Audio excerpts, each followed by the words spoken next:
Hello students, स्वागत है आपका विक्रम एकेडमी के यूट्यूब चैनल पर। आज हम 9th स्टैंडर्ड का हिंदी सब्जेक्ट सीखने जा रहे हैं। लेसन नंबर 5 है जूलिया। इसके लेखक है अंतोन चेखव। जान लेते हैं उनका परिचय। उनका जन्म 29 जनवरी 1860 में तागानरोग में रूस में हुआ। उनकी मृत्यु 15 जुलाई 1904 में हुई। वो महान रूसी साहित्यकार, प्रसिद्ध कथाकार और नाटककार थे। उनकी कई कहानियों ने सामाजिक कुरीतियों का व्यंग्यात्मक चित्रण किया गया है। तो जान लेते हैं कि प्रस्तुत पाठ में, लेख में वो क्या बताना चाहते हैं। तो पहले आप जान लीजिए कि हमारे आजू बाजू में ऐसे भी कुछ लोग होते हैं, अगर उनके साथ अन्याय हो रहा है, जातियाँ हो रही है, तो बर्दाश्त कर लेते हैं, पर उनका विरोध करने के लिए उनमें हिम्मत नहीं होती है, वो हिम्मत नहीं जुटा पाते। ऐसे ही ये प्रस्तुत एकांकिका की एक पात्र है जूलिया। ऐसी ही है, दब्बू है, भीरू महिला है, जो अन्याय सहकर भी खामोश रहती है। जिस व्यक्ति के बच्चों को वो पढ़ाने जा रही है, उनकी देखभाल करती है, वह व्यक्ति उसे सबक सिखाने के लिए उसके साथ अन्याय करने का एक नाटक करता है। देखो, इस तरह वह जूलिया की आंखें खोलने का प्रयास करता है कि इस कठोर, निर्मम, क्रूर और हृदयहीन संसार में ऐसे लोगों के लिए कोई स्थान नहीं है। वो उसे बताने की कोशिश करता है, उसे अपने आप को बचाए रखने के लिए कुछ ना कुछ करना ही पड़ेगा। तो देखते हैं ये एकांकिका में उन्होंने किस तरह से ये बताया है। ठीक है, स्टार्ट करते हैं। बच्चों की गवर्नेंस जूलिया वासिलदेवना आती है। गवर्नेंस यानी सेविका, बच्चों की देखभाल करने वाली जो सेविका है, जूलिया वासिलदेवना आती है। जूलिया बोलती है दबे स्वर में, आपने मुझे बुलाया था मालिक। वो पूछती है अपने मालिक को, जो गृह स्वामी है वहीं पे है, और वो बोलते हैं हाँ हाँ बैठो जूलिया, खड़ी मत रहो। जूलिया थोड़ी बैठती है, बैठते हुए बोलती है शुक्रिया। गृह स्वामी बोलते हैं जूलिया, मैं तुम्हारी तनख्वाह का हिसाब करना चाहता हूँ। मेरे ख्याल से तुम्हें पैसों की जरूरत होगी, और जितना मैं तुम्हें जान सका हूँ, मुझे लगता है कि तुम अपने आप पैसे भी नहीं मांगोगी। इसलिए मैं खुद ही तुम्हें पैसे देना चाहता हूँ। हाँ, तो तुम्हारी तनख्वाह 30 रूबल महीना तय हुई थी ना? ऐसे गृह स्वामी ने जूलिया से पूछा। जूलिया बड़े ही विनीत स्वर में बोलती है, जी नहीं मालिक, 40 रूबल तय हुआ था।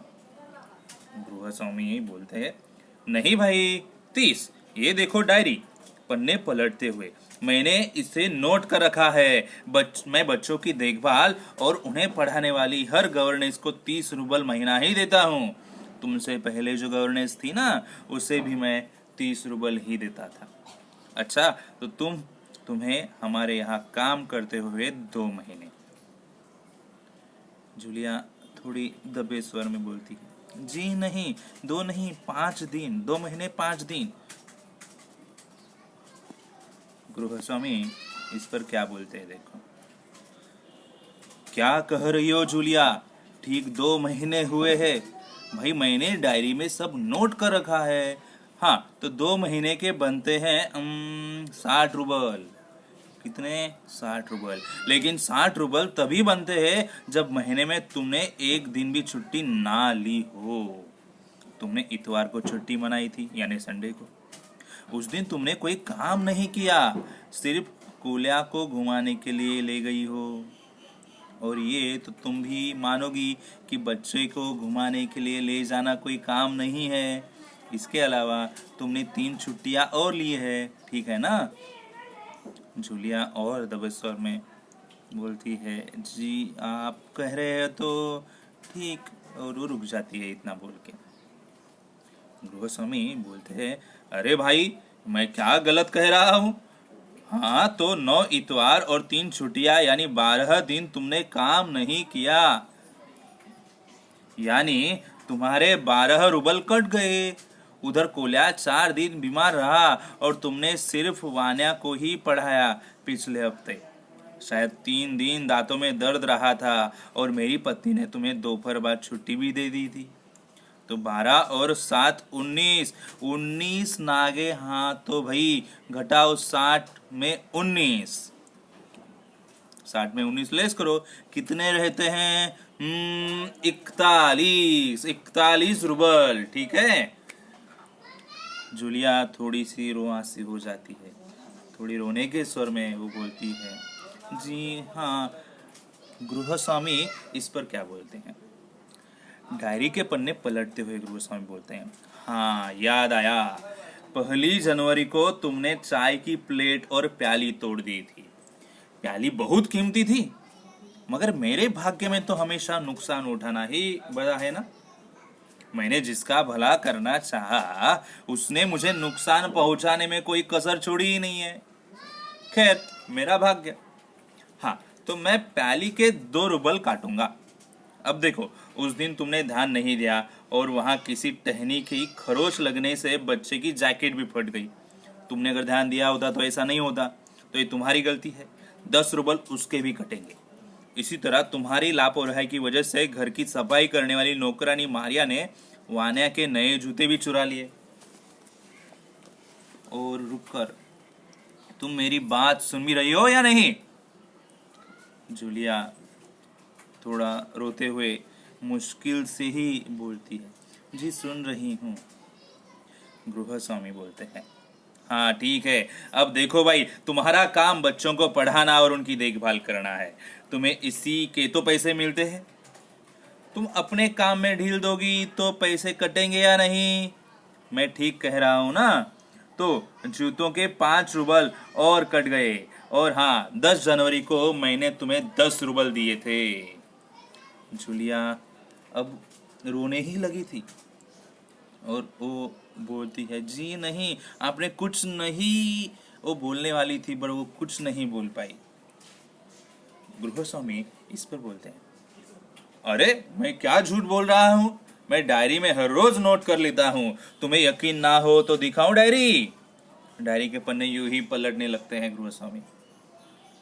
जूलिया आंसू पोंछते हुए बोलती है, आप कह रहे हैं तो आपने दिए ही होंगे। गृहस्वामी एकदम कड़े स्वर में बोलते हैं, दिए होंगे नहीं, दिए है। ठीक है, घटाओ 27, 41 में से बचे 14, 27 गए तो बचे कितने? 14। क्यों, हिसाब ठीक है ना? जूलिया और भी रोते रोते अपने आंसू रोकते हुए कामती आवाज में बोलती है, मुझे अभी तक एक ही बार कुछ पैसे मिले थे और वो मुझे मालकिन ने दिए थे, सिर्फ 3 रुपल, ज्यादा नहीं। गृहस्वामी जैसे आसमान से गिरा हो ऐसे तड़क आवाज में बोलता है, अच्छा, और इतनी बड़ी बात तुम्हारी मालकिन ने मुझे बताई तक नहीं? देखो, तुम ना बताती तो हो जाता ना अनर्थ। खैर, देर से ही सही, तो मैं इस डायरी में नोट कर लेता हूँ। डायरी खोलकर उसमें यूं ही कुछ लिखता है। हाँ, तो 14 में से और 3 भी घटा लो और 11 रुबल बचते। 11 रुपल संभाल लो, 11 रुपए मैं दे रहा हूं तुम्हें, गिन लो, ठीक है ना? जूलिया के हाथ कांपते हुए वो रुबल लेती है, कांपते ही सोने बोलती है, जी धन्यवाद। गृहस्वामी को और गुस्सा आता है। अपना गुस्सा वो संभाल नहीं पाता है, ऊंचे स्वर में लगभग चिल्लाने लगता है, तुम मुझे धन्यवाद दे रही हो जूलिया, जबकि तुम अच्छी तरह जानती हो कि मैंने तुम्हें ठग लिया है, मैंने तुम्हें फंसाया है, तुम्हें धोखा दिया है, फिर भी तुम मुझे धन्यवाद बोल रही हो। तुम्हारे पैसे मैंने हड़प लिए और तुम इसके बावजूद मुझे धन्यवाद भी दे रही हो। गुस्से में और गृहस्वामी कांपने लगते हैं। जूलिया इतना ही बोल पाती, जी हाँ मालिक। गृहस्वामी को और गुस्सा आता है, गुस्से से तुलतुलाने लगते हैं, जी हाँ मालिक, जी हाँ मालिक, क्यों क्यों जी हाँ मालिक? जूलिया डर जाती है, भयभीत स्वर में बोलती है, क्योंकि इसके पहले मैंने जहाँ जहाँ काम किया उन लोगों ने तो मुझे एक पैसा तक नहीं दिया, आप कुछ तो दे रहे हो, इसीलिए वो बोलती है कि उसने धन्यवाद बोला है। गृहस्वामी क्रोध के कारण कांपता है, उत्तेजित स्वर में चिल्लाता है, उन लोगों ने तुम्हें एक पैसा तक नहीं दिया जूलिया। मुझे बात जानकर जरा भी आश्चर्य नहीं हो रहा है। वो थोड़ा स्वर धीमा कर कर बोलता है, जूलिया मुझे इस बात के लिए माफ कर देना कि मैंने तुम्हारे साथ एक छोटा सा क्रूर मजाक किया, पर मैं तुम्हें सबक सिखाना चाहता था। देखो जूलिया, मैं तुम्हारा एक पैसा नहीं मारूंगा। जेब से वो पैसे निकालता है, और ये तुम्हारे 80 रुपये मैं अभी इन्हें तुम्हें दूंगा। लेकिन इससे पहले मैं तुमसे कुछ पूछना चाहूंगा। जूलिया, क्या ये जरूरी है कि इंसान भला कहलाने के लिए इतना दब्बू, भीरू और बोधा बन जाए कि उसके साथ जो अन्याय हो रहा है उसका विरोध तक न करे, बस खामोश रहे और सादी जातियां सहता जाए? नहीं जूलिया, नहीं, इस तरह खामोश रहने से काम नहीं चलेगा। अपने को बचाए रखने के लिए तुम्हें इस कठोर, क्रूर, निर्मम और हृदयहीन संसार से लड़ना होगा। अपने दांतों और पंजों के साथ लड़ना होगा, पूरी शक्ति के साथ। दांतों मतलब बोलना चाहिए, और पंजों के साथ मतलब अपनी शक्ति भी दिखानी चाहिए जरूरत पड़े तो। मत भूलो जूलिया, इस संसार में दब्बू और रीढ़ रहित लोगों के लिए कोई स्थान नहीं है, कोई स्थान नहीं है। और इतना बोलते ही ये एकांकिका खत्म हो जाती है। तो देखो किस तरह से ये पात्र का यहाँ पे बताया गया है, जूलिया के बारे में बताया गया है। ऐसे लोग हमारे आसपास जरूर होते हैं, और वो जितना चाहे अन्याय सहन कर लेते हैं, बट बोलते कुछ नहीं। तो एक प्रेरणा उनको मिले, इसलिए यहाँ पे लेखक बताना चाहते हैं। आपको ये पाठ ज़रूर पसंद आया होगा। आप वीडियो लाइक कर सकते हो, शेयर कर सकते हो, और हाँ, चैनल सब्सक्राइब करना मत भूलिए। Thank you.